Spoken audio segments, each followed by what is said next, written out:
The Elmwood Park School superintendent says in a letter to parents that the Gantner Avenue Elementary School is being tested today by an independent licensed environmental company.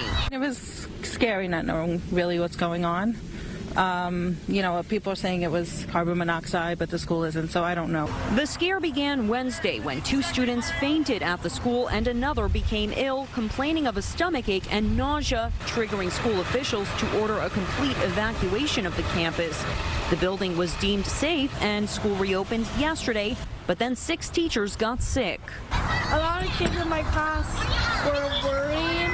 Something was like burning in school. I couldn't concentrate on my work. One parent did not want to go on camera but showed us paperwork showing her son tested positive for carbon monoxide poisoning. He is a first grader and shaken up. Mark Irwin has 2 kids at the school and says while they are okay, he's not sending them back until he sees today's results of air testing from the district. It's not going to happen. I want some solid answers before my kids go back to that school.